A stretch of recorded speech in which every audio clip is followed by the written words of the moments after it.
29 ऑगस्टला आरक्षण घेतल्याशिवाय माघारीच येत नाही. हा नाही तुम्हाला मुंबईत मग आता कळन, तुम्हाला आता बोलत नाही मी काही, मुंबईत काय आहे कसं असतं ते तुम्हाला आता कळन, मुंबईत गेल्यावर काय होतं.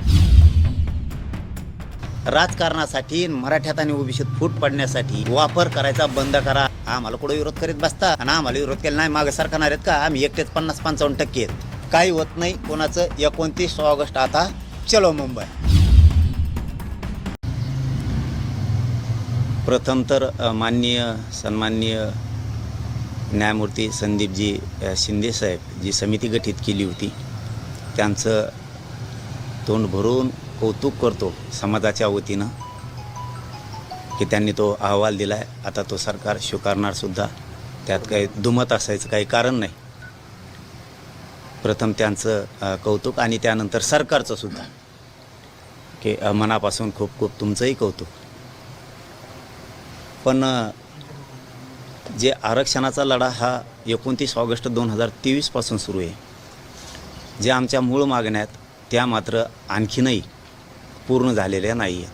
2 वर्षापासून सलग या समाजाचा संयम, स्वतःच्या लेकराचं भविष्य धोक्यात असताना, अस्तित्व धोक्यात आलेलं असतानाही या आरक्षणापायी नसल्यामुळं तरीही आम्ही 2 वर्ष होत आलेत आता 29 ऑगस्टला की संयमानं घेतो आहे.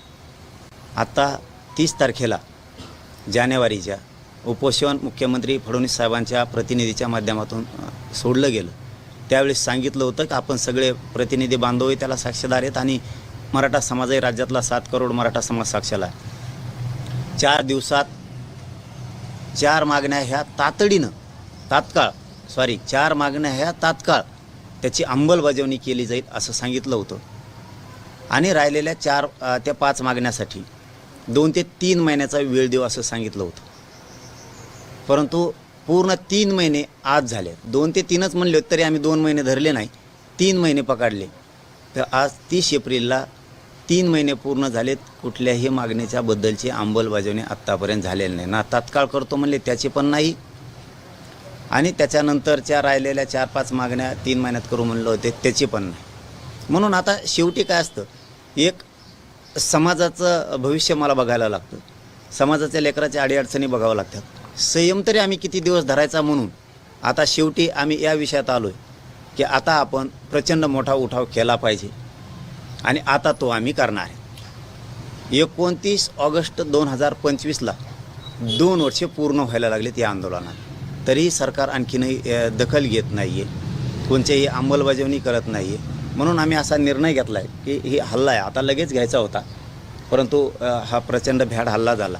त्यामुळं देशाच्या धर्माचं सुद्धा आपण हित बघितलं पाहिजे. म्हणून आता आम्ही त्याच्यामध्ये असा एक थोडासा निर्णय केला आहे की 29 ऑगस्ट 2025ला मुंबईत आम्ही जाणार. 29 ऑगस्टला मुंबईत आम्ही जाणार. चलो मुंबईचा नारा आजपासून आम्ही आता समाजानं दिला. आता मुंबईत गेल्याशिवाय पर्याय नाही, त्याशिवाय हे आमच्या मागण्या पूर्ण करत नाहीत. हे याच्यावरती आम्ही आता फायनल निर्णय केलेला आहे की 29 ऑगस्टला मुंबईत आम्ही जाणार. दुसरं, मुंबईत आमरण उपोषणसुद्धा होणार. आमरण उपोषण 29 ऑगस्टला मुंबईत होणार आहे. आझाद मैदान, शिवाजी पार्क, जेवढे मैदान आहेत ते तर लागणारच आहेत. तो दुसरा मुद्दाही तुम्हाला क्लिअर केला आहे. आता मराठा बांधवांसाठीही सांगतो, आपल्या मागण्या मान्य करण्यासाठी आपल्यालाही त्या ताकदीनं आता उठाव करावा लागणार. जर आपल्या लेकराबाळाचं डोळे देखता वाटोळं होणार असलं तर शांत बसून चालणार नाही आहे. कारण ते आरक्षण आपल्या हक्काचं आहे. आपण कोणाचं घेत नाही आहेत, घेणार नाही आहेत. मुंबईत म्हणून आपण तो निर्णय घेतला आहे की आता ऊन पण प्रचंड आहे, आता जाणं ते सुद्धा हिताचं समाजाच्या लेकराच्या होणार नाही. त्यामुळं आणि हे आता सध्या मशागतीचे दिवस आहेत, शेतीत मशागती केली जाते या महिन्यात आता. त्यामुळं माझा गोरगरीब समाज हा सगळा शेतकरी वर्गात, त्यामुळं त्यांचं वाटोळं होईल असं मला पाऊल उचलायचं नाही. आणि 29 ऑगस्टच का, तर तोपर्यंत पाऊस पडल्याच्या नंतर जून जुलैमध्ये त्यांच्या पेरण्यासुद्धा पूर्ण होत्या. आता उन्हात गेलं तर आता मशागत करण्याचे दिवस आहेत, आता मशागत करतील आणि ऊन पण आहे. दोन्ही कारणामुळं आता जाण्याचा निर्णय योग्य नाही. 29 ऑगस्ट हा योग्य निर्णय आहे आणि योग्य वेळसुद्धा आहे. कारण 2 महिन्यात सगळे कामं शेतकरी उरकून ठेवणार आहेत. आणि शेतकऱ्यांनाही सांगतो, सगळ्या मराठा बांधवांनाही सांगतो, आजपासून आता तुमचे 29 ऑगस्टच्या आत कामं उरकायला सुरुवात करा. सगळ्यांनी कामं उरकायची. आता माघारी यायचं नाही. त्यावेळेस माघारी यासाठी आलो होतो आपण, तेही लगेच क्लिअर करतो. आपण ज्यावेळेस मुंबईला गेलो होतो, कारण 2012च्या कायद्यात दुरुस्त करणं गरजेचं होतं, कारण ओबीसीला त्या कायद्यानं आरक्षण दिलं आहे.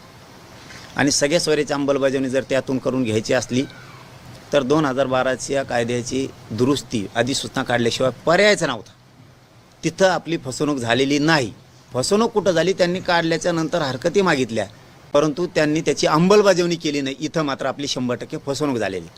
म्हणून आता सरकारला दाखवायला कारण नाही आहेत. हरकती तुम्ही किती दिवसापासून वाचणार, काय करणार याच्याशी आता आम्हाला देणं घेणं नाही. कारण त्यालासुद्धा आता 1.5 वर्ष होत आले, अधिसूचनेलासुद्धा तुम्ही वाचतच राहणार. म्हणजे सरकारकडं मराठा बांधवांनी समजून घ्या, कारणच नाही येत आता आपल्याला द्यायला. त्यामुळे मुंबई सोडायचा आता प्रश्न येत नाही. हा झाला मुख्य आणि मूळ मुद्दा. मराठा समाजाने काय करायचे मी 1 ऑगस्टला सांगणार. म्हणजे आंदोलनाची पुढील टप्प्याची रूपरेषा काय असेल ती आज मात्र सांगत नाही, मुद्दाम सांगत नाही. आणि हे समाजालाही माहिती आहे, मी जे पाऊल उचलतो ते तुमच्या हिताचं उचलतो. योग्य वेळी सांगितल्यावर तुम्हाला तेवढा 1 महिन्याचा परत वेळ राहतो 29 ऑगस्टपर्यंतचा, ते टप्पे सांगू. पण आज एवढं सांगतो की 28 ऑगस्टला मी उपोषण करणार आहे. 29 ऑगस्टला तर 28 ऑगस्टला तुम्ही सगळ्यांनी फक्त मला सोडायला आले तरी बस. कारण तुमचं काम मला बुडवायचं नाही, तुमचं मला वाटोळं करायचं नाही. तुम्ही मला सोडून वापस जरी आले तरी तुमच्याकडे सुद्धा आंदोलनाचे टप्पे असणार आहेत इथं सुद्धा सांभाळायला. त्यामुळे तुम्ही मला 28ला तिथं 29ला बसेपर्यंत जरी आले तरी मी जीवाची बाजी तुमच्यासाठी लावायला तयार आहे. कारण तुम्हाला तिथं घेऊन बसून मी तुमचं इकडं शेतीतलं नुकसान करू शकत नाही.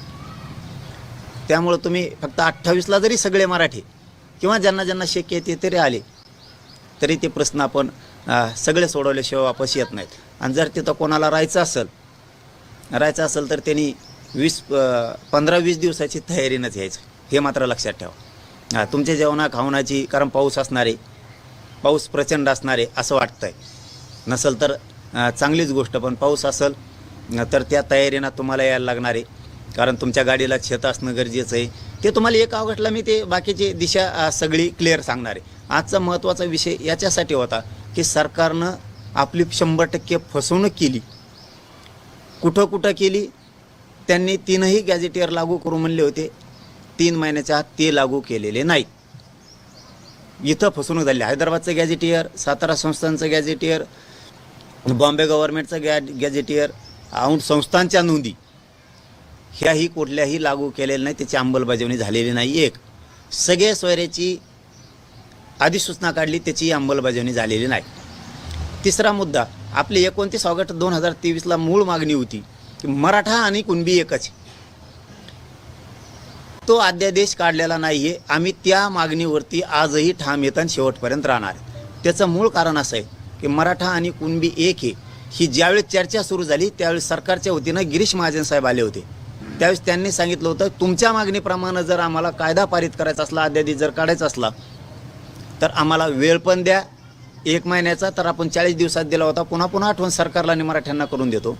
आणि त्यांनी त्याचबरोबर सांगितलं होतं, कुठला कायदा जर पारित करायचा असला तर त्याला आधार लागतो. आता आयोग समिती तुम्ही गठीत केली, 58 लाख नोंदीचे पुरावे तुमच्याकडे दिलेत. मग एखाद्या समाजाला, गरीब समाजाला, त्या लोकांना, गरजवंतांना न्याय देण्यासाठी 58 लाख पुरावे हे खूप झाले.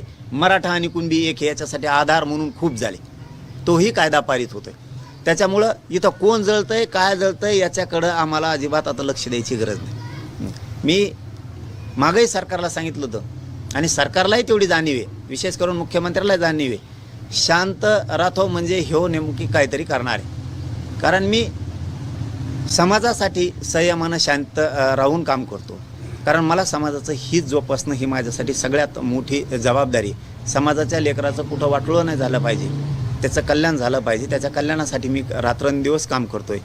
म्हणून आता 2 वर्ष आम्ही संयम धरला. तुम्ही केसेस मागं घेऊ म्हणले होते 2-3 दिवसाच्या आत, त्यालासुद्धा 1 वर्ष उलटून गेलं.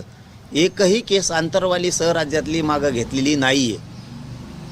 आम्ही ज्या तुमच्याकडे मागण्या केल्या होत्या त्या तुमच्या पाठ झाल्या, त्याच्यावर तुमची PhD झाली सरकारची. काय मागण्या 8-9 केल्यात त्यातली एकही तुम्ही आत्तापर्यंत त्याची अंमलबजावणी केलेली नाही. सरकारचं कौतुक नाही एवढ्यासाठी केलं की शिंदे समितीनं त्यांचे काम केलं, त्यांच्याकडून तुम्ही काम करून घेतलं, आमच्या नोंदी नव्हत्या म्हणलात, महाराष्ट्रात नाहीच यात, त्या मिळाल्या, त्याच्यामुळं तुमचं कौतुक केलेलं आहे. कारण काम केल्यावर आम्ही कौतुकसुद्धा करतो. याच्याबरोबर तुम्हाला 5वा माझा असा मुद्दा सांगायचा आहे की ज्या नोंदी सापडल्यात ना 58 लाख बांधवांनो, त्या नोंदी सापडल्यात फक्त अधिकारी सर्टिफिकेट देत नाहीत. काही जातीयवादानं भरभटलेले, विचारानं भरभटलेले काही अधिकारी आहेत, काही ओबीसीचे असो, मराठ्याचे असो किंवा कोणाचे असो, इतक्या ताकदीनं प्रमाणपत्र देत आहेत की ते कसलाच त्याच्या जातीवाद आणत नाहीत. त्यांना वाटतं गोरगरीब मराठ्यांच्या लेकराचं कल्याण होतंय ना, त्यांचे नोंद सापडले त्यांना प्रमाणपत्र द्या. नोंदी सापडल्यात, प्रमाणपत्र दिले जात नाहीत, त्याची व्हॅलिडिटी मुद्दाम दिली जात नाही. एक उदाहरण सांगायचं ठरलं तर काल बीडला लॉला ॲडमिशन घेतलेलं एक पोरगा आहे, त्याची व्हॅलिडिटी लवकर केली नाही म्हणून त्याचं ॲडमिशन कॅन्सल झालं. हे मुख्यमंत्री देवेंद्र फडणवीसांनी लक्षात घेतलं पाहिजे. आमचे किती छोटे छोटे प्रॉब्लेम आहेत पण आमचे किती मुळावरती उठतात. तुमच्यासाठी ते छोटे आहेत पण आमच्यासाठी ते आयुष्य आहे. त्या पोराला त्या कॉलेजनं आता हाकलून दिलं आणि त्याला हाकलून दिल्यावर 5व्या-6व्या दिवशीच व्हॅलिडिटी झाली त्याची. याचा अर्थ कुठंतरी कॉलेजनं आणि व्हॅलिडिटी देणाऱ्या अधिकाऱ्याचं संगनमत तर नाही. मराठ्यांचे पोरं कसे हुकले पाहिजे त्याच्यावर बारीक लक्ष ठेवा. नोकरीतून हुकले पाहिजेत, ॲडमिशनमधून हुकले पाहिजेत. म्हणजे तुम्ही काही षड्यंत्रात रचलं नाही. म्हणून माझी आता सरळ मी शेवटाकडे येतो की सरळ मागणी आहे सरकारकडे, मुख्यमंत्री देवेंद्र फडणवीस साहेबांकडे माझी. ज्या नोंदी सापडल्यात 58 लाख, त्या नोंदी ग्रामपंचायतला चिटका. लोकांना माहीत होऊ द्या की हे नोंदी सापडल्यात आमच्या कुणाच्या. काही लोकांना नोंदी सापडलेल्या पण माहीत नाही आहे. गावात दौंडी द्या की अमक्या अमक्या तारखेला ग्रामपंचायतला नोंदी चिटकेल्या जाणार आहेत. दुसरं काम करा की ज्यांच्या नोंदी सापडल्यात त्यांना तातडीनं प्रमाणपत्र लगेच द्यायला सुरुवात करा. असे मुख्यमंत्री देवेंद्र फडणवीस साहेबांनी आदेश लगेच काढा. ज्यांचे काही जागेवर कुई आहे, काही जागेवर कुणबी आहे, काही जागेवर शेती आहे, पुरावे सापडलेत ना, ते देवस्थानाकडे सापडू द्या, ते भूमी अभिलेखमध्ये सापडू द्या, ते 33-34ला सापडू द्या, त्या ग्रामपंचायतला सापडू द्या, त्या पोलीस पाटलाकडे सापडू द्या, ते तुम्हाला कारागृहात सापडू द्या, ते तुम्हाला भाटांकडे सापडू द्या, ते पुरावे तुम्हाला एखाद्या देवस्थानाकडे सापडू द्या, एखाद्याच्या आजोबा पंजोबाच्या पेटीत पूर्वच्या रष्ट्र्या सापडू द्या, काहीही पुरावा सापडू द्या. जनावरं देवाणघेवाणीच्या दाखल्यावरती एखाद्या वेळेस केलेले आहेत, तुम्हाला कुठंही सापडू द्या ना. तुम्हाला ताण काय त्याचा? काहींचे पत्रिकेवरती येतं, काहीचे जुने घरात दस्तऐवज आहेत. तुम्हाला प्रॉब्लेम काय आहेत नेमक्या अधिकाऱ्यांना? आमचे पुरावे सापडलेत ना, तातडीने इश्यू करा ना, लगेच ताबडतोब प्रमाणपत्र देऊन टाका ना. तुम्ही आमचा हक्क कसं काय नाकारता? तुम्ही आमचा हक्क नाकारण्याचा तुम्हाला कोणत्या अधिकाऱ्याला अधिकार दिलाय? आणि मुख्यमंत्री साहेबांकडे माझी स्पष्टपणानं मागणी आज की जर असा कोणी हलगर्जीपणा केला, प्रमाणपत्र द्यायला, कुणबी प्रमाणपत्र द्यायला, व्हॅलिडिटी द्यायला, त्याला तात्काळ सस्पेंड करा, त्याला बडतर्फ करून टाका, तात्काळ त्याला सोडू नका. कारण एक जण जर धोरणात आला ना तर बाकी नीट काम करतील सगळे.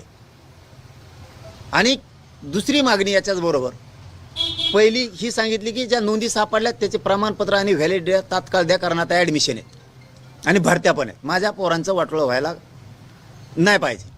दुसरं, मराठा आणि कुणबी एक याचा अध्यादेश आता तातडीनं काढा. तुम्हाला आधार म्हणून जो पाहिजे होता 58 लाख नोंदी मिळाल्या. तिसरा मुद्दा आहे की सगळ्या सोयऱ्यांची अंमलबजावणी करा, कारण ती सगळ्या जाती धर्मासाठी, ती नुसती मराठ्यांसाठीच नाही आहे, सगळ्या जाती धर्मांसाठी. गोरगरिबाचं होऊ द्या ना कल्याण. तुमच्यासारख्या आखूड बुद्धीचे आम्ही नाही आहेत. गोरगरीब ओबीसीचं कल्याण झालं पाहिजे या मताचे आम्ही आहेत. आणि आम्ही जर जातीवादी असतो तर मला ज्यावेळेस सांगितलं होतं, तुम्ही साक्षीदार आहेत सगळे, की मला ज्यावेळेस सांगितलं होतं की मराठ्यांच्या मुलीला मोफत शिक्षा, मी त्यावेळेस विरोध केला होता की लेकीबाळीनं कोणाच्या काय केलं. सगळ्या जाती धर्माच्या मुलीला मोफत शिक्षण करा. जातीवादी असतो तर आंदोलन मी केलं आहे. मी म्हणलं असतं फक्त मराठ्यांच्याच मुलीला करा, यांना खूप हे. मी तसं उचललं नाही. लेकीबाळीनं काय केलं नाही, सगळ्या मुलींना मोफत शिक्षण करा. आणि सगळ्या जाती धर्माच्या मुली आज या आम्ही घेतलेल्या निर्णयामुळं त्यांचं सुद्धा कल्याण झालं आहे, हे सुद्धा भान विद्यार्थ्यांनी सगळ्या जाती धर्माच्या ठेवायला पाहिजे. त्याचं कारण पण लगेच सांगतो. का म्हणतोय मी हे? तुम्हाला आरक्षण आहे सगळ्या जाती धर्माच्या विद्यार्थ्यांना, विद्यार्थिनीला. शाळेत आमच्याकडं तुझ्या भावाने बघू नका, आमच्या मराठ्यांच्या विद्यार्थ्याकडं, विद्यार्थिनीकडं. तुमची मैत्रीण असन, तुमचा मित्र असन, आरक्षण असलेल्या मुलांनी आणि मुलींनी असं बघितलं पाहिजे की ही माझी मैत्रीण आहे, हा माझा मित्र आहे, याला पण मिळालं पाहिजे आमच्यासारखं आरक्षण. ह्या भूमिका ठेवा. तुम्ही नेत्याचं ऐकून जातीवाद शिक्षणात आणू नका.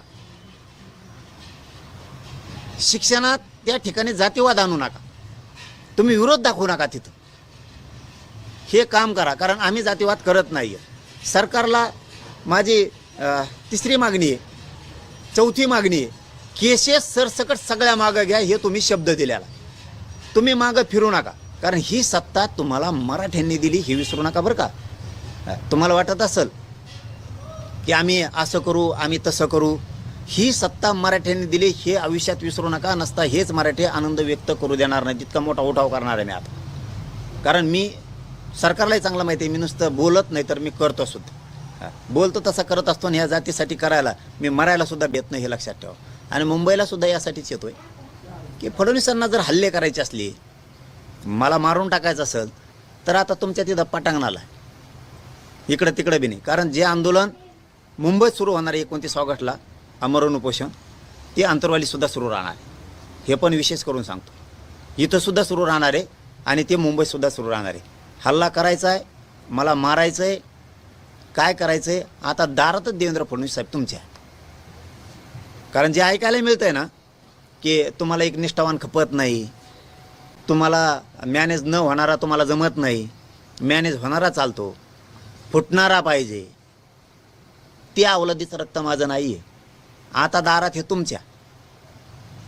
तुम्हाला काय हल्ला करायचा आहे, का गोळ्या घालायच्या आहेत, का मारायचं आहे, ते आता मिस्ती दे 29 ऑगस्टला. आता जे करायचं ते तुम्ही करा तिथं. पण एक याच्याबरोबरही सांगतो, मुंबईत 28ला फक्त मला सोडायला पोरं येतील, 29ला ते आपण आपल्या शेतात पुन्हा कामाला आईबापाच्या मदतीला येतील. पण जर माझ्या एकाही पोराला धक्का लागला तिथं, नुसतं खर्चटलं बी, तरी महाराष्ट्रात तुमच्या सरकारमधला एक बी आमदार, खासदार आणि मंत्री, त्याला घराच्या बाहेरसुद्धा आम्ही निघून देणार. हे सुद्धा तुम्ही लक्षात ठेवा. एकाला जर खर्चटलं तर सरकारमधला मंत्री बी नाही राहत, मग आमदार बी नाही राहत आणि खासदार बी नाही राहत. माझ्या पोराला कुठेही खर्चातला कामा नाही, कारण ती मुंबई आमचीसुद्धा आहे. त्या मुंबईत आमचा हक्क आहे. आम्ही तिथं येऊ शकतो, आम्ही तिथं येणार, आम्ही शांततेत आंदोलन करणार, कारण मी या समाजाला शांततेत आणि संयमानच मिळू दिलं आहे. म्हणून सांगतो की बाकीच्या जेवढ्या काय मागण्या आहेत, 5वी मागणी सांगितली की तुम्हाला केसेस सरसकट आता तातडीनं मागं घ्या. आणि तुम्हाला वेळसुद्धा आहे. आता आम्हालाही वेळेची गरज होती आणि तुम्हालासुद्धा वेळ आहे. 28 ऑगस्टच्या आत सगळ्याचे सगळे अंमलबजावण्या झाल्या पाहिजे. 6वा मुद्दा की हैदराबादचं गॅझेटियर, सातारा संस्थांचा आणि बॉम्बे गव्हर्नमेंटचा आणि औंध संस्थांचे जेवढे पुरावे आहेत आणि राज्यातल्या देवस्थानाकडे जेवढे पुरावे आहेत, त्याचे सगळे लागू तातडीनं करा, तात्काळ. तुम्ही आता मजा बघायचं सोडून द्या. तुम्हाला आता मजा बघू देणार नाहीत आणि तुम्ही ती बघू पण नका. आणि आता मात्र संयमाचा अंत आमच्या ढळून देऊ नका फडणवीस. जर का संयमाचा आमचा जर अंत झाला तर कोण कोणत्या टोकाला जाईल त्याला जबाबदार तुम्ही स्वतः सरकार म्हणून असणार, हे जाहीरपणानं सांगतो. कारण किती दिवस सहन करायचं. अशा 8 ते 9 मागण्या आम्ही तुमच्याकडे दिलेल्या आहेत. त्याची अंमलबजावणी मला 28 ऑगस्टच्या आत पाहिजे. नसता 29 ऑगस्टला मुंबईत आमरण उपोषण सुरू होणार, आंतरवालीत पण सुरू होणार. राज्यात काय आंदोलन केलं जाणार आहे हे मी 1 ऑगस्टला किती त्याचे टप्पे असणार आहेत, कसे असणार आहे ते सांगणार आहे. पुन्हा एकदा सांगतो, ज्यांना कुणाला मुंबईत मनानं राहायचं, माझी इच्छा आहे एकानंही मुंबईत राहू नये. 29 ऑगस्टला फक्त मला आशीर्वाद देण्यापुरतं तुम्ही मुंबईत आलात. 28ला मला संध्याकाळी तिथं नेऊन जरी सोडलं आणि आशीर्वाद जरी दिला तरी तुमच्या लेकराबाळाचं कल्याण करायला मी खंबीर आहे. राहिला आता शेवटचा विषय, नुसते मला सोडून जरी वापस आले आणि इकडे शेतात आईबापाला जरी मदत करू लागला तरी मी विजयाचा गुलाल आणल्याशिवाय सोडत नाही. कारण जाताना 2 वस्तू घेऊन जाणार आहे मी सोबत. एक विजयाचा रथ घेऊन जाणार आहे आणि एक अंत्ययात्रेचा रथ घेऊन जाणार आहे. दोन्हीपैकी एक वापस येणार आहे. हेही देवेंद्र फडणवीसांनी लक्षात ठेवायचं. आणि शेवटचं सांगतो, मी रात्री आणि काल थोडीशी दिल्लीतल्या वरिष्ठ वकिलांशी चर्चा केली, महाराष्ट्रातल्या पण केली, मुंबई हायकोर्टातल्याही काही ज्येष्ठ वकिलांशी, अभ्यासू वकिलांशी, काही अभ्यासकांशी चर्चा केली. ते छगन भुजबळ बरळलं होतं त्या दिवशी. त्याला म्हातारपणाला सुद्धा कळत नाही की आपण जातीत किती तेढ निर्माण करतोय. आणि हे छगन भुजबळ तुला सांगतो, तो किती डोंगर आपटून घे, मी ओबीसीत आणि मराठ्यात वादच होऊन देत नाही, त्याची काळजीच करू नको. तू काळजीच करू नको, कारण तू राजकारणी माणूस आहे. राजकारणासाठी तू किती गोरगरिबांचा फायदा उचलतो हे ओबीसींना सुद्धा कळालेलं आहे. ओबीसींना सुद्धा हे कळालेलं आहे. कारण कोणत्या ओबीसीला काय मिळालं? ओबीसी करतो तू नुसता. कोणत्या ओबीसीला काय मिळालं? कोणत्या लोहाराला मिळालं, कोणत्या सुताराला मिळालं, कोणत्या रजपुताला मिळालं, का कोणत्या ठाकुराला मिळालं, का नाव्याला मिळालं, का धोबींना मिळालं, का कोणाला मिळालं? किती शेकडो जाती सांगू, कोणाला मिळालं? कोण आहेत?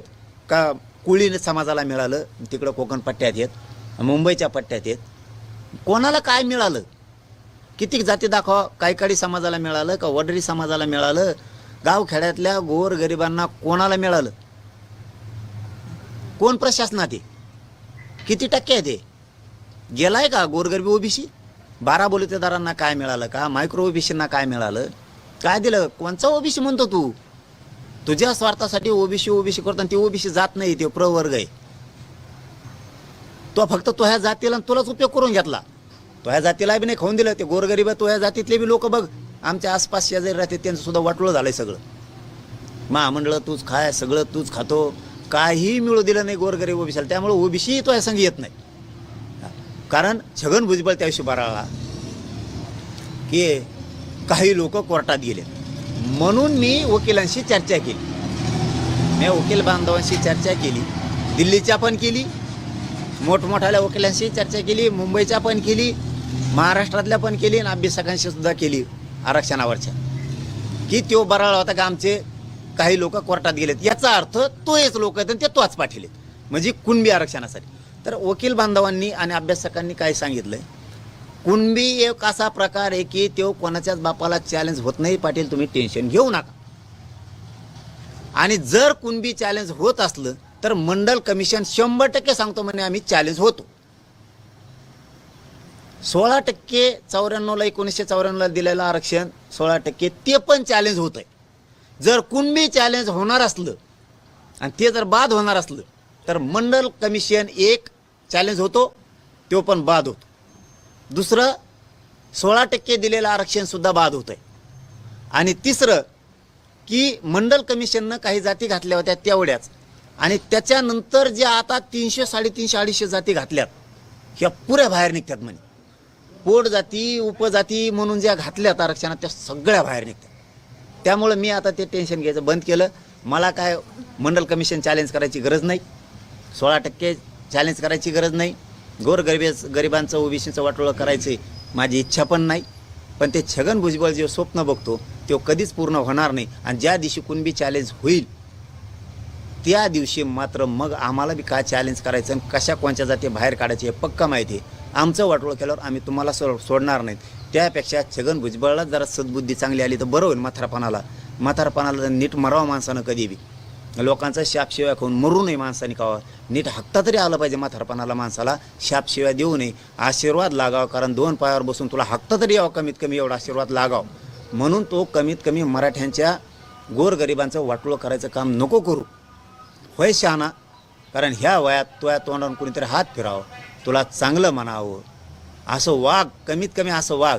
या वयात तरी वाटोळं करून घेऊ नको. कारण ओबीसीनं तुला पुरवळ केलेलं आहे. तू राजकीय फायद्यासाठी ओबीसी करतो म्हणून. त्यामुळे ओबीसी तुला मोजत नाही, गिनीत नाही, येत पण नाही, येणार पण नाही. आणि ओबीसीचे आणि मराठ्यांचे का वादही होणार नाहीत. आणि ओबीसीचं आरक्षण संपण्याचा विषयच नाही, कधी संपूच शकत नाही. कारण आमचं ते हक्काचं आहे. 150 वर्षापूर्वीच आमचं आरक्षण जर रद्द होणार असलं तर तुमचं तर मग बोगसच आहे सगळं. तुमचं ते एका धनक्यात होतंय रद्द. म्हणून छगन भुजबळ मला वाटतं कमीत कमी या वयात आपण लोकांचे आशीर्वाद घ्यावा, गोरगरीब मराठ्यांना वाटावं की छगन भुजबळ चांगलं काम करतो. छगन भुजबळ नुसता काड्याच करतो, तो सोडता बाकीच्या सगळ्यांना शत्रू समजतो, आकसानं वागतो, तो सूडबुद्धीनं वागतो. हे लोकांना वाटलं नाही पाहिजे. किमान मला वाटतं तो आता तरी बदल करावा, किमान आता तरी तो बुद्धीत बदल करावा आणि सगळ्यांना सारखं धरावं. कारण तुम्ही किती टोळी एकत्र आली, म्हणजे शेवटचं सांगतो आता, तुम्ही किती टोळी एकत्र आली तरी आम्ही तुम्हाला पुरून उरतो हे तुम्हाला माहीत झालेलं आहे. आणि तुम्ही विरोध जरी केला तरीही आम्हाला आरक्षण मिळालं, आणि तुम्ही नाही केला तरी मिळणार आहे, केलं तरीही मिळणार आहे. त्यापेक्षा मला वाटतं पुढच्या काळात ओबीसी नेते म्हणून छाती बुडवून घेणाऱ्यांनी सगळ्या लेकरांना समान समजावं, गरीब मराठ्यांच्या लेकराला समजावं आणि तुमच्याही लेकराला समजावून आरक्षणातला विरोध बंद करून टाकावं. कारण तुम्ही विरोध केला तरी आम्हाला मिळणार आहे आणि नाही केला तरी मिळणार आहे. मराठ्यात आणि ओबीसीत नाराजी पसरण्यापेक्षा हे गुन्ह्या गोविंदांनी गावात कसे नांदतील. आमच्याही लेकराला आरक्षण मिळालं पाहिजे या भूमिकेत तुमच्या नेत्यांनी यावं, त्यांना सद्बुद्धी होईल असं वाटतं. कारण सरकारनं तुम्हाला ओळखलेलं आहे आता, ते तुम्ही काय चीज आहेत. छगन भुजबळ आता पक्क ओळखलेलं आहे, ह्यो किती लावालाव्या करणार आहे. त्यामुळे छगन भुजबळचं सरकार मनावर घेत नाही. या दिलेल्या अहवाल समितीनं सरकार 100% लागू करणार, त्याच्यात आम्हाला शंका असण्याचं काही कारण नाही. 100% करणार, कारण हे बोंबलले म्हणून ते थांबत नसतील.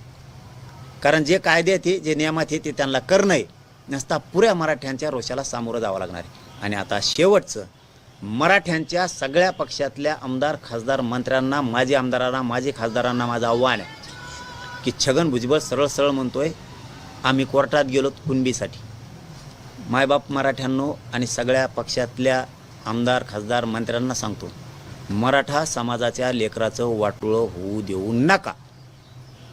ताकदीनं समाजाच्या लेकराच्या आणि त्या आरक्षणाच्या पाठीमागं उभा राहा. मराठ्याचं आरक्षण रद्द होऊ देऊ नका.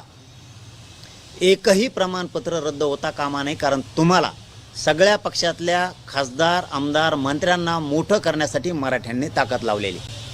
तुम्हाला मराठ्यांनी तुमचा पक्ष आणि तुम्हाला मोठं केलं. आता समाजाचे लेकरं मोठे करायचे, रक्त जाळून उपाशी तापाशी राहून ही आंदोलनात संघर्ष करून त्याग करून मराठा समाजाने हे आरक्षण मिळवलं.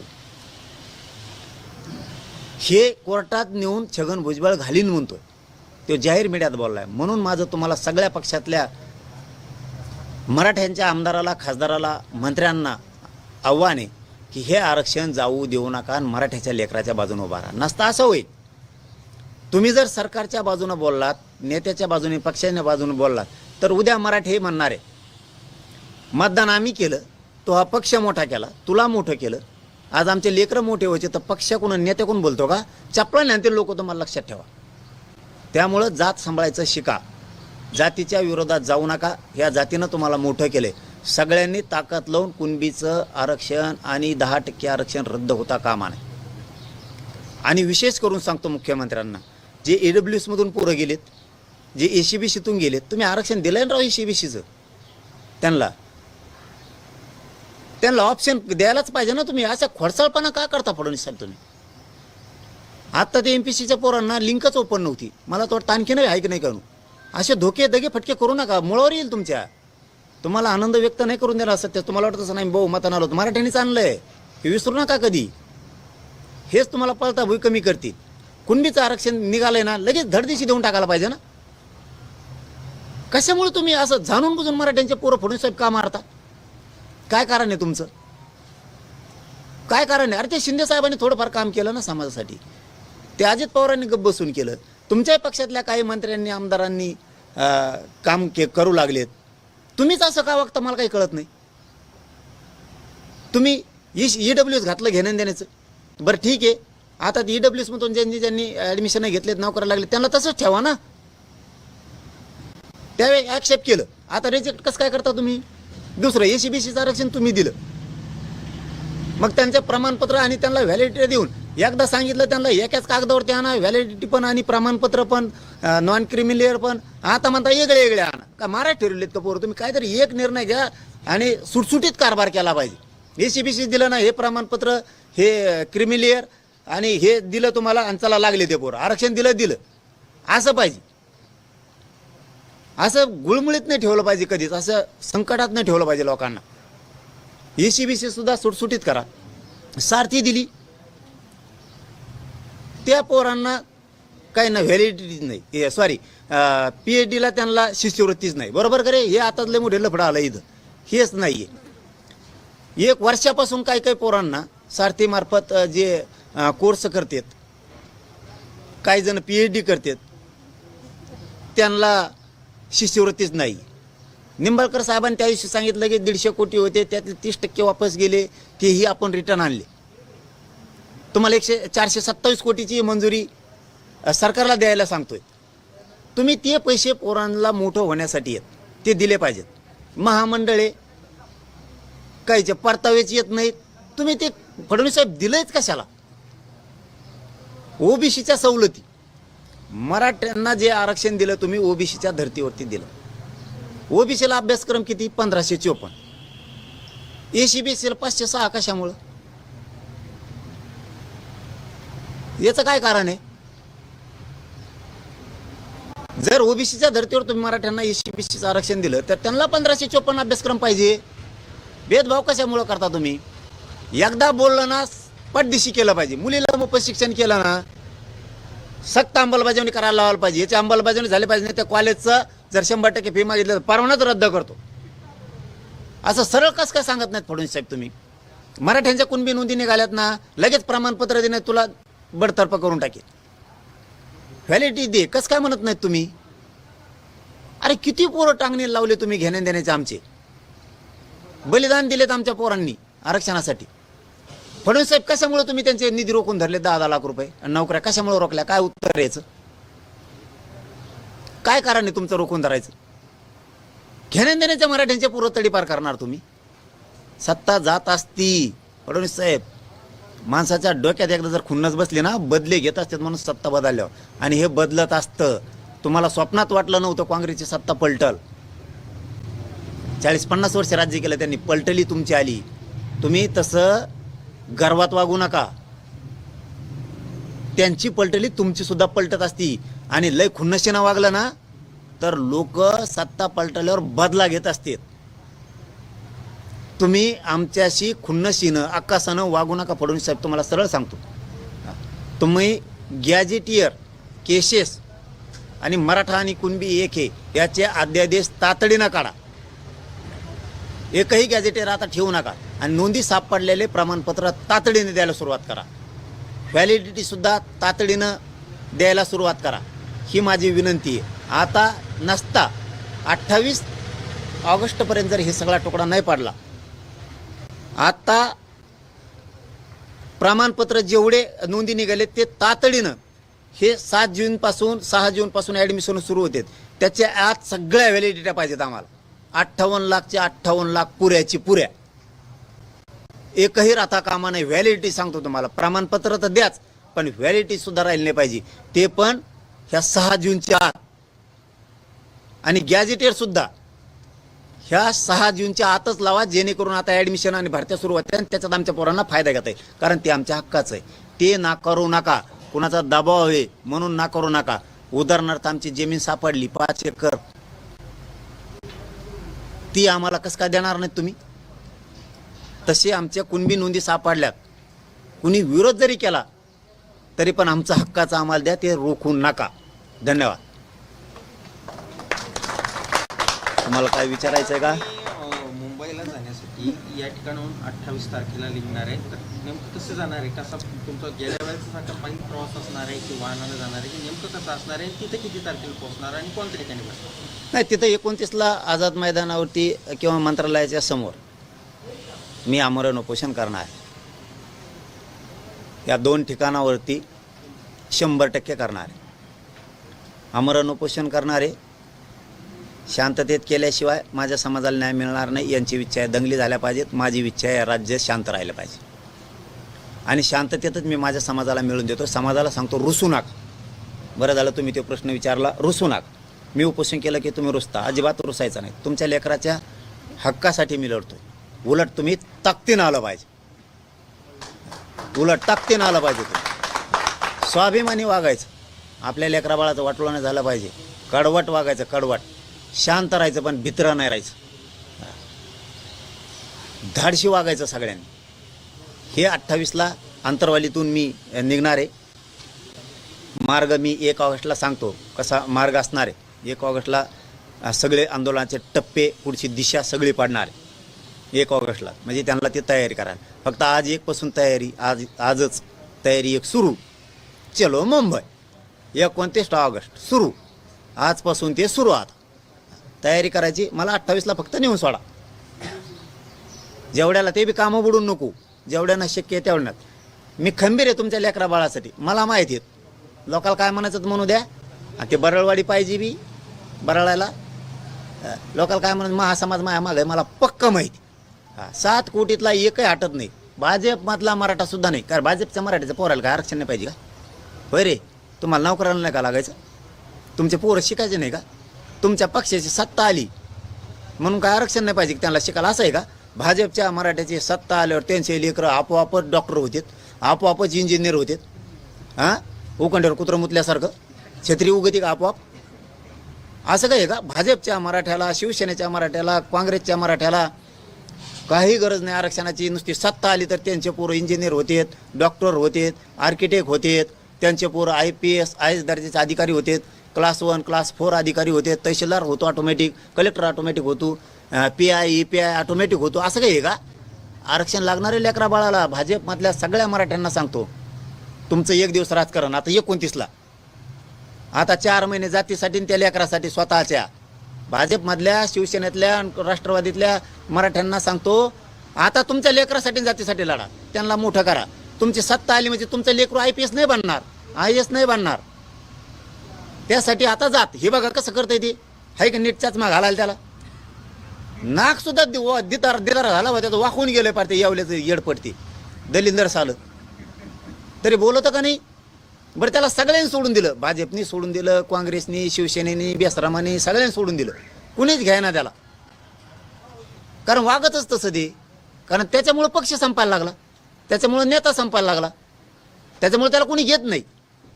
तरी पण बोलतं तुमच्या मागं तर सगळा समाज उभा आहे. तुम्हाला काय करायचं? सगळा समाज उभा आहे. आणि तुम्ही नाही उभा राहील ना, आल्याच तुमच्या आता ग्रामपंचायत, जिल्हा परिषद, नगर परिषद तुमच्या रपा पाडून टाकी. मग हां, तुम्ही नुसते उभा राहू नका मराठ्याच्या पोराच्या मागं. आमदार, खासदार, मंत्री तुम्ही नुसतं म्हणा आमचा पक्ष, आमच्या नेत्याला बोलू नका. थोबडच फोडीन तुपल्या नेत्याला बोलू नको म्हणलं. तो बाप हे समाज आहे, पक्ष बाप नाही आहे, नेता बाप नाही आहे. त्यामुळे इकडं कचाकच आंदोलनात उभं राहायचं. कशामुळं? तो पोरगी मोठी होणार आहे. सत्ता जरी असली तरी आरक्षणामुळं, सत्तेमुळं नाही होणार. तो पोरग मोठं होणार आहे, तो जात मोठी होणार आहे. त्यांना ताकदवर बनवा. आता राजकारण 29ला पार. मधल्या काळात सगळ्यांनी नसतात जिल्हा परिषद, पंचायत समित्या, नगरपालिका, ग्रामपंचायतला एक बी निघून देणार नाहीत. मग आम्ही तुमचं सगळ्यांनी ताकदीनं उभं राहायचं ह्याच्यात. आणि आपले सगळं हक्क 6 जूनच्या आत मिळवून घ्यायचा. 6 जूनच्या आत सांगतो हा फडणवीस साहेब. ते ॲडमिशन एका दिवस माझी तारीख मागं पुढं होईल, किंवा मग ते 30 मे 29 मेच्या आतच देऊन टाका. म्हणजे ते ॲडमिशनला पुन्हा मनाची व्हॅलिडिटीज नाही, नामकच नाही, क्रिमिलेअरच नाही. ॲडमिशन सुरू व्हायच्या आत आमचे सगळ्या मागण्याची अंमलबजावणी करून टाका. जर तुम्ही हे केलं नाही, मग विचारायचं नाही 29 ऑगस्टला हे काय झालं. आता मी बोलतो कमी आणि काम जास्त करतो. बोलतो कमी का नाही आता? आता कमी बोलवतो. थोडा मी बी तुमच्यासारखं वागायला शिकलो आता. तुम्ही कसा गोड बोलून शांत राहून गेम करता, मी बी टप्प्यात आला की कार्यक्रमच वाजवतो. कसा गेम करतो मी बी शांत राहून, माझ्या समाजाला कसं मिळून देतो ते बघत राहा तुम्ही. आता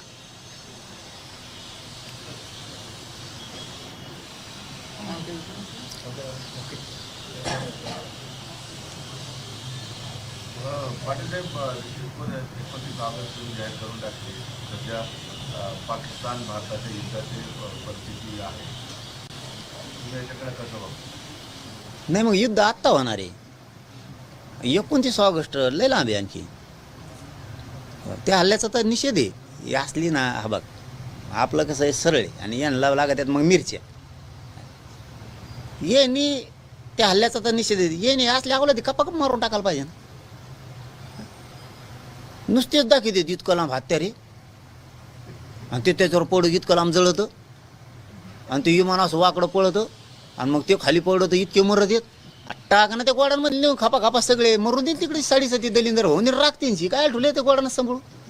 ह्यो बॉम्ब आहे ते बॉम्ब आहे, आणि बघायला मिळाला नुसत्या गाड्या दाखवतात, नुसत्या गाड्या दाखवतात, आणि लांब हत्तीर, आणि ते नुसते मिरी देत अशी. नुसते ते कुणाला भेट देता तुम्ही? द्याना एकदा टाकून ते पुरे. काय करायचे असले खानदानी हे असली पायदा संभळू आयला नाव तरी चांगलं निघा ना. सगळा देश तुमच्या सोबत आहे ना, धर्मासाठी आणि देशासाठी. कोण तुमच्या मागं नाही. सगळे ते नुसते बैठका.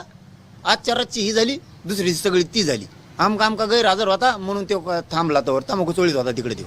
हे गचपणे तुमचे. अरे एवढ्या मोठे गोळे द्या ना कापा कप फेकून. काय ठुले ते दुसरी विकत घेता येते परत. आम्ही वर्गणी करतो पैसे कमी पडले. नाही केले 2 बापाची वर्गणी जर नाही केली तर आम्ही 1 रुपया कमी पडू दे. द्या एकदा आहे तेवढं टाकून ते दुसरं नवीन आणून वापू. ते जायचं कुजून त्याला लागायचं भुंगेन. तिकडे गेल्यावर नाही फुटल्यावर ते मग काय करायचं? टाका कापा कप ते ठेवू नका दाखायला नुसते. आम्ही सगळे सोबत आहेत तुमच्या. असले नाही ठेवायला पाहिजे ते. उगा नुसतं बडबड करून नाही चालत बघा. एखादी बार कणखर वागायला लागतं. आता आम्ही कशी डिसिजन घेतलं कणखर 29 ऑगस्टला आरक्षण घेतल्याशिवाय मग घरीच येत नाही. हा नाही तुम्हाला मुंबईत मग आता कळन. तुम्हाला आता बोलत नाही मी काही. मुंबईत काय आहे मग कसं असतं ते तुम्हाला आता कळन. मुंबईत गेल्यावर काय होतं. कारण ज्यांना यायचं आहे त्यांनाही सांगितलं आहे की तुम्हाला 15-20 दिवसाची तयारीने यायचं. मग पाऊस असणार आहे आणि नुसतं वाटलून वापस आले तरी लय झालं. मला फक्त आशीर्वाद द्यायला 1 दिवस 28ला मी सगळं करतो. आरक्षणाला काय होत नाही. जे बरळ येतात ना काय मराठीवर टेन्शन घेऊ नका. तुमचे लेकराला आरक्षण मिळालं न मिळणारं 70 वर्षातलं न मिळणारं आरक्षण मिळालं आहे तुमच्या लेकराला. हां तुम्हाला आता कायमचे हॉस्टेलही होणार आहेत. टेन्शन घेऊ नका. हां कायमचे आयुष्यभर पिढ्यांपारासाठी उभा लेकीबाळीसाठी विद्यार्थ्यांसाठी पोरापोरींसाठी ते उभा करून द्यायचे. 1 रुपया बी लागला नाही पाहिजे. तालुक्यात पाणीही शेतकऱ्यांना मिळणार आहे. मालाला भावही मिळणार आहे. मला फक्त एक टप्प्यात जाऊन द्या. धनगराला बी कसं काय आरक्षण मिळत नाही ते बी बघतो. मुसलमानाला बी कसं मिळत नाही तेही मी बघतो. तुम्ही काय काळजी करू नका. एकदा आपण बोललो ना बोल. आपण विरोध करायसाठी नाही आंदोलन करीत. ते काही काहीला नाद असतो. जातीत भांडणं लावून द्यायचे. मोघम आंदोलन करायचे. तू बघ ना तिकडं देवारा की झालं आहे ते मागणं आरक्षण. ते मागावा त्या गोरगरीब बिचाराला मिळून द्यावा. फडणवीस साहेब किती दिवस झाले धनगराची पहिली कॅबिनेट घेतो म्हणली होती तुम्ही एसटी आरक्षणाची. दिलं का त्या बिचारा गोरगरिबांना? सांभाळीत असते ना मेंढ्या जनावरं डोंगर दऱ्यात कामं करीत असते. ऊस तोडीत असते ना. थोडीफार तर लाज असली पाहिजे राव. 4 जणाला गोड बोलायचं नेत्याला नुसतं आणि आमच्या अंगावर सोडून द्यायचं. एवढं जमतं का फडणवीस साहेब तुम्हाला? त्यांच्या महामंडळाचं काय त्या टायमाला नुसत्या घोषणा. लाडकी बहीण महामंडळं ह्या जाती घेतल्या त्या जाती घेतल्या. शेतकऱ्याची कर्जमाफी केलं का काय? किती हाल केले लोकांचे. मिळू द्या. गोरगरिबांना जर आरक्षण मिळालं तर त्यांचं तरी कल्याण होईल ना. नुसतं आम्हाला सांगून देता आणि तुम्ही मोकळे होता. हे चांगलं नाही तुमचं. कारण त्यासुद्धा समाजात गरिबाचे लोक आहेत. फडणवीस साहेब तुम्ही त्यांच्या काही नेत्यांचा राजकारणासाठी मराठ्यात आणि ओबीसीत फूट पडण्यासाठी वापर करायचा बंद करा. नेत्यांनी सुद्धा समजून घ्या. आपली जात बघा. त्यांना मिळून देण्यासाठी काम करा. आम्हाला कुठं विरोध करीत बसता आणि आम्हाला विरोध केला नाही मागं सरकणार आहेत का? आम्ही एकटेच 50-55% आहेत. काही होत नाही कोणाचं. 29 ऑगस्ट आता चलो मुंबई. छत्रपती शिवाजी महाराज की धन्यवाद.